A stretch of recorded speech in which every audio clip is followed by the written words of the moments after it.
Hello friend, जय जगन्नाथ। मु Mona Lisa आपण मानक स्वागत करुच्ची मोर चैनल मो रोसई घर को। मुझे आपण मन गोटे नुआ वीडियो नहीं आसी जार ना है मसला माछ फ्राए। चलते देखिए आज वीडियो ताकू भल भाव धोईकी ये रखी।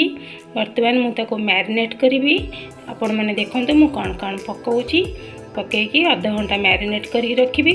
तापर माछ को आम गोटे गोटे पीस कर भाजवा गोटे चमच और नहीं धनिया पाउडर गोटे चमच, लुण स्वाद अनुसार, ये कॉर्नफ्लोर रखी 2 चमच। आम सब बर्तमान माछरे पकईकी मैरिनेट करदे।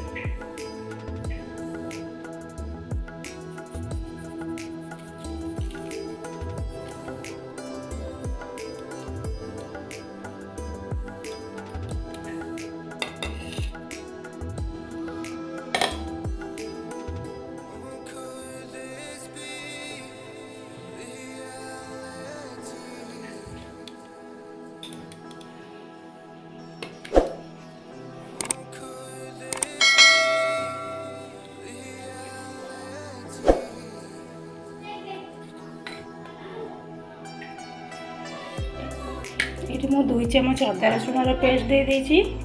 तापरे मु ताको भल भाव मैरिनेट कर नहीं जाउछि। बर्तमान मुझे अल्प टिके पानी नहीं, जस्ट पानी टिके छिंचिला भाई आम गोले दबा। तापर भल भाव देखते मुझे मैरिनेट कर नहीं जाइछि।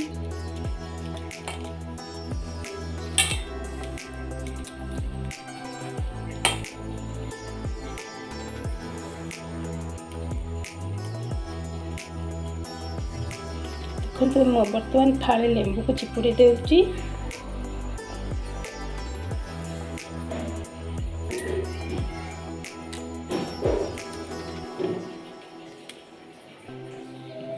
तापर देखो मुझे तेल दे दूची। तापर ताको भल भाव आउ थे गोल दूची।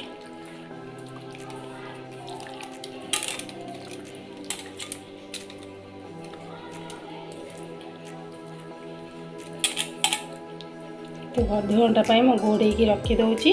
अध घंटा मैरिनेट है मुझे भाजीदेवी तेल रे गोटे गोटे पीस छाणीदेवी। बर्तमान देखो मो कढ़ई बसई। कढ़ई बर्तमान गरम हो गलानी। आम ए तेल देदेबा।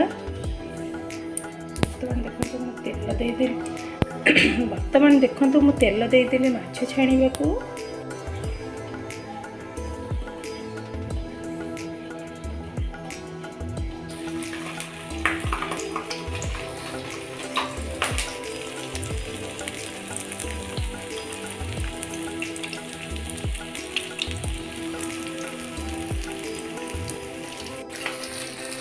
देखो आर साइड को माछ उल्टे देली। देखो केते सुंदर लगुच। क्रिस्पी हम बहुत टेस्टी हम। पखाल भात सांगे खाइबा को बहुत भल मजा आसो। देखो मु आउ थे यहीपरी पुणी आउ थे भाजी नहीं गली। देखो बर्तमान देखो मु माछ भाजी नहीं आसी। देखो मोर प्लेट रे केमती मु सर्व करछि गरम गरम माछ भजा। ता सहित लेंबू, कंचा लंका, पियाज आपण माने एमती पखाल भात सहित खाइबे।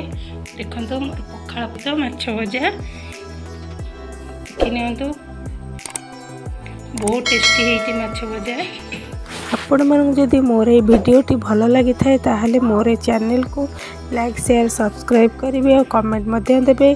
मोर चैनल को सब्सक्राइब करेंगे और पाखर थिबा बेल आइकन को प्रेस करके ऑल ऑप्शन को प्रेस करंतु ताहले मु जहाँ वीडियो अपलोड करी आपण माने पाई परिबे। रोची बाय।